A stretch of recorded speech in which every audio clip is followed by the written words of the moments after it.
नमस्कार, मैं नागेश्वर उपाध्याय। साथियों, ये मेरा ऑफिशियल चैनल जमीनी सच है, जिस पर मैं आप सभी को पेंशन से जुड़ी हर जरूरी और अहम खबर देता हूं। अगर आपने अभी तक हमारे इस चैनल को सब्सक्राइब नहीं किया है तो पेंशन से जुड़ी हर जरूरी खबर पाने के लिए अभी इस चैनल को सब्सक्राइब करें। जी हां साथियों, केंद्र सरकार ने यानी भारत सरकार ने एक नया गजट जारी किया है और इसे EPS 95 पेंशनर गजट कहा गया है। आखिर क्या है इस गजट में, क्या खास बात है और सरकार ने क्या EPS 95 पेंशन धारकों की जो मांग है 7,500 प्लस DA वो मानी या नहीं मानी, इस गजट में आपको पूरा देखने को मिलेगा। क्या EPS 95 का सरकार नाम बदलने जा रही है? जी हां साथियों, वैसे भी मोदी सरकार, बीजेपी सरकार नाम काफी बदल रही है, हर चीज के नाम बदल रही है। अब साथियों लग रहा है कि EPS 95 पेंशनर का भी नाम बदल सकती है। तो आखिर क्या है इस गजट में, पूरी जानकारी आपको मिलने जा रही है। अतः साथियों, सही और सटीक जानकारी के लिए आप हमारे चैनल जमीनी सच को सब्सक्राइब जरूर कीजिए। EPS 95 पेंशन से जुड़ी करोड़ों कर्मचारी और पेंशनर के लिए एक बड़ी खबर सामने आ रही है। भारत सरकार ने गजट नोटिफिकेशन यहां पर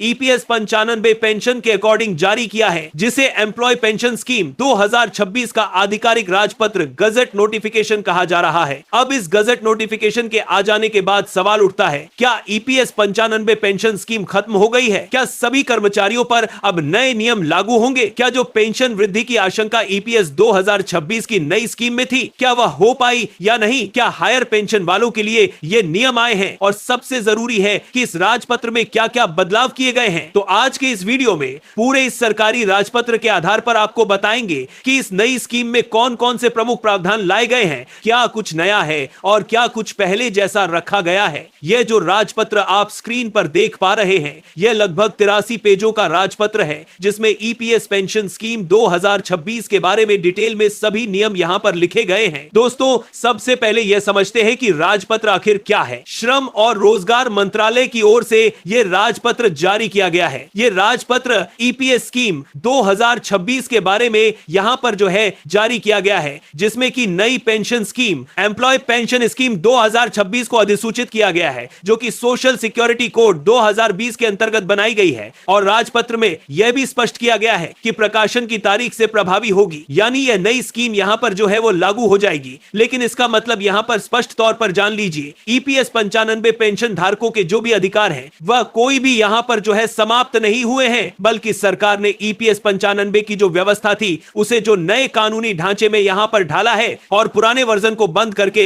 नया वर्जन एम्प्लॉय पेंशन स्कीम 2026 जारी किया है, जिसमें पुराने सभी प्रावधानों को यहां पर रखा है। तो आइए एक एक करके जानते हैं इस स्कीम में क्या क्या बदलाव यहां पर किए गए हैं और कौन कौन सी चीजों को यहां पर यथावत रखा गया है, क्या इंपैक्ट EPS 95 पेंशन धारकों पर पड़ेगा। तो सबसे पहला प्रमुख बदलाव यहां पर जो नजर आता है वह है एम्प्लॉय पेंशन स्कीम 1995 की जगह अब स्कीम का नाम एम्प्लॉय पेंशन स्कीम यानी कि कर्मचारी पेंशन स्कीम 2026 होगा। यह पेंशन स्कीम जो कि एम्प्लॉय पेंशन स्कीम 2026 कहलाएगी, यह लागू हो जाएगी और इसे सामाजिक सुरक्षा संहिता 2020 की धारा 20 के तहत यहां पर जो है रखा गया है। इसका मतलब है कि अब सभी आधिकारिक दस्तावेजों में EPS 95 स्कीम की जगह एम्प्लॉय पेंशन स्कीम 2026 का नाम उपयोग किया जाएगा। हालांकि पुराने सभी सदस्य जिन्हें पहले से ही पेंशन मिल रही है, उन सभी को इस स्कीम में जारी रखने का प्रावधान है। दूसरा जो बदलाव है वो ये है कि ये जो नई पेंशन स्कीम यानी कि कर्मचारी पेंशन स्कीम 2026 लाई है, इसे जो सामाजिक सुरक्षा संहिता 2020 के तहत यानी कि जो नए श्रम कानून आए हैं उसके तहत यहां पर जो रखा गया है सोशल सिक्योरिटी कोड 2020 के तहत इसे लागू किया गया है।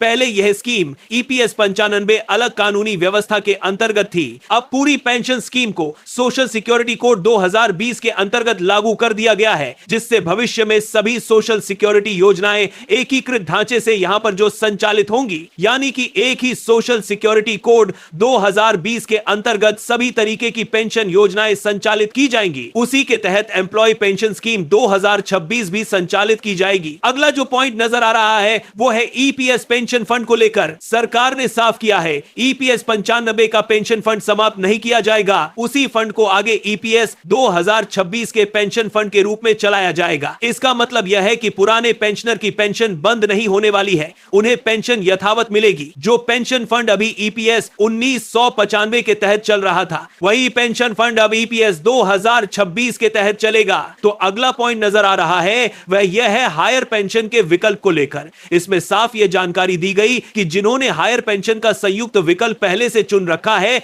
और जो पात्र पाए गए हैं उनके लिए अतिरिक्त यानी कि एम्प्लॉय कंट्रीब्यूशन का प्रावधान जारी रहेगा। उनके लिए हायर पेंशन स्कीम जारी रहेगी, यानी कि हायर पेंशन स्कीम बंद नहीं हो रही है। लेकिन जिन्होंने पहले से ही संयुक्त विकल्प चुना है, जो पहले से संयुक्त विकल्प चुनने के बाद पात्र बन गए हैं, केवल उन्हीं के लिए हायर पेंशन का विकल्प खुला रहेगा। बाकी अन्य लोगों के लिए आगे से नया हायर पेंशन विकल्प खुलेगा या नहीं, इसके बारे में इसमें स्पष्टीकरण नजर नहीं आया है। इस पैराग्राफ को पढ़ने पर यही लगता है कि हायर पेंशन स्कीम अब आगे से यहां पर जो है बंद होने जा रही है। जिन्होंने हायर पेंशन का संयुक्त विकल्प पहले से चुन रखा है और जो पात्र पाए गए, केवल उन्हीं के लिए हायर पेंशन स्कीम चलेगी, नए किसी व्यक्ति के लिए हायर पेंशन स्कीम लागू नहीं होगी। इसके अलावा मासिक पेंशन की गणना को लेकर भी यहां पर जो जानकारी दी गई है, गणना किस तरीके से की जाएगी उसका फार्मूला दिया गया है। बताया गया है कि पेंशन कैलकुलेशन का पूरा फार्मूला नई पेंशन स्कीम में भी पुरानी पेंशन स्कीम के फार्मूले निकालने को ही यहां पर जो है शामिल किया गया है, जिसमें पेंशन को पेंशन योग्य मजदूरी, उसमें पेंशन योग्य सेवा गुणा करके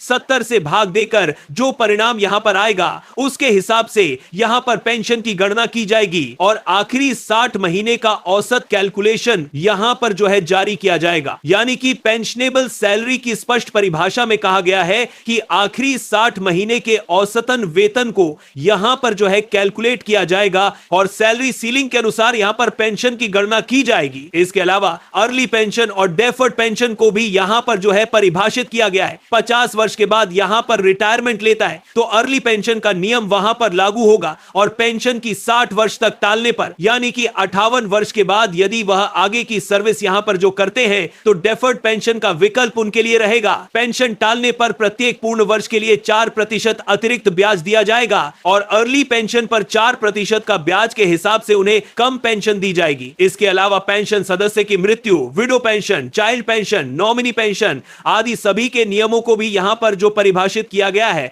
जो कि पुरानी स्कीम में भी यहां पर थे। इसके अलावा एक नया नियम यहां पर जो जोड़ा गया है, जिसमें क्लेम सेटलमेंट की समय सीमा तय कर दी गई है। यानी कि कर्मचारी की ओर से पेंशन के लिए दावा किया जाता है तो दावा पूर्ण मिलने पर 20 दिन के भीतर उसका निपटान यहां पर करना होगा। यदि दावा पूर्ण होने पर भी 20 दिन के भीतर पेंशन की राशि पेंशनर को नहीं दी जाती है तो उचित कारण देने में कर्मचारी यहां पर देरी करता है तो संबंधित अधिकारी की जिम्मेदारी तय करके उसके ऊपर यहां पर जो अतिरिक्त चार्ज लगाए जाएंगे, पेनल्टी लगाई जाएगी। इसके अलावा नियोक्ता की जिम्मेदारी भी यहां पर तय की गई है कि नई पेंशन स्कीम में एम्प्लॉयर की जिम्मेदारी भी स्पष्ट की होगी। कर्मचारियों का विवरण रिकॉर्ड रखना, कंट्रीब्यूशन जमा करना और इलेक्ट्रॉनिक रिकॉर्ड उपलब्ध कराना, ये सब एम्प्लॉयर की यहां पर जिम्मेदारी होगी। इसके अलावा ईपीएस 95 पेंशन धारकों को ईपीएस 95 स्कीम 2026 की घोषणा जब की गई थी तब उम्मीद थी कि इस स्कीम में ईपीएस 95 पेंशन धारकों की न्यूनतम पेंशन वृद्धि की कुछ खबरें निकल कर आएंगी। तो इस पूरी पीडीएफ फाइल में इस पूरी एम्प्लॉय पेंशन स्कीम 2026 में ईपीएस 95 पेंशन धारकों की न्यूनतम पेंशन बढ़ोतरी को लेकर कोई भी अपडेट निकल कर नहीं आया है। इसमें साफ तौर पर कहा गया है कि न्यूनतम पेंशन 1000 बनी रहेगी, न्यूनतम पेंशन 1000 से कम नहीं दी जाएगी, लेकिन उसे बढ़ाकर आगे कितना बढ़ाया जाएगा इसके बारे में कोई जिक्र नहीं किया गया है। 7500 के बारे में और ना ही 3000 के बारे में या किसी अन्य राशि के बारे में इसमें जिक्र नहीं किया गया है। तो कुल मिलाकर इस गजट नोटिफिकेशन में और जो पुरानी ईपीएस 95 स्कीम थी उसमें और एम्प्लॉय पेंशन स्कीम जो 2026 लाई गई है उसके इस गजट नोटिफिकेशन में कोई बड़ा अंतर यहां पर दिख नहीं रहा है और जो नजर नहीं आ रहा है, छोटे मोटे रूल यहां पर हैं जो चेंज किए गए हैं ताकि कर्मचारी, नियोक्ता और सरकार को आगे काम करने में पारदर्शिता बनी रहे।